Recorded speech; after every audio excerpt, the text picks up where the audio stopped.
just for everybody to know, we're getting close to that 1 hour mark. I have two more quick questions for 1 minute answers each, and then we'll go to a 2 minute closing statement.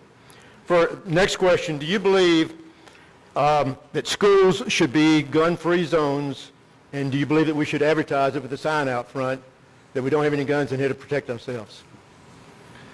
Mike? No, Richard can go first. Richard. Mike? No, I'll take it. I tell you, I've lived it. I was a high school assistant principal for 7 years. I was a high school principal for 7 years. And I don't want a whole lot of firepower in the building, right? I want to change the culture of our buildings. And there are a lot of things you could do to change the culture. I could go into great detail on how to change the culture of a building.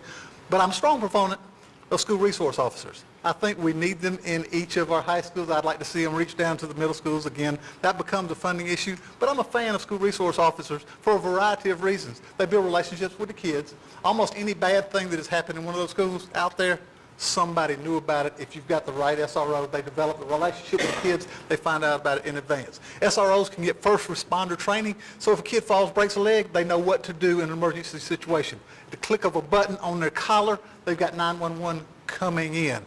I don't want to shoot out at the OK Corral in my school. And I think the situations that I've seen, that I've been personally dealing with, we can do it another way. And just quickly, do you believe that we should advertise the fact that it's a gun-free zone? No, I don't want to put a big sticker on there that bad guys come in. Richard? Again, with this issue itself, I think first you have to look at being on the front end. That means preventative. You know, you need to make sure the schools are designed to be as safe as possible and to limit, access, on the front end. And again, one of the things I face in Irwin County, we have a lot of old schools. And so they were designed, to be very open and easy access. So we need to look at, that on the front end. Now, I think as far as looking at, guns and gun-free zones and with you, you need to decide that on the local level. You know what you're comfortable with. Again, as I said, I'm not here to tell you how to run your school systems, but I'm here to help you with that. Now, for myself as a personal individual, as an administrator, and people have asked me, Richard, would you have carried a gun? I said, absolutely. If it meant protecting my staff, if it meant protecting my students, you bet. I would have done everything that I could have to make sure they were protected. But also, being somebody that's been raised around guns, you have to make sure you have a high degree of training with that. It is not something that you can just take for loud. Like I said, Barney Fife had a gun, okay?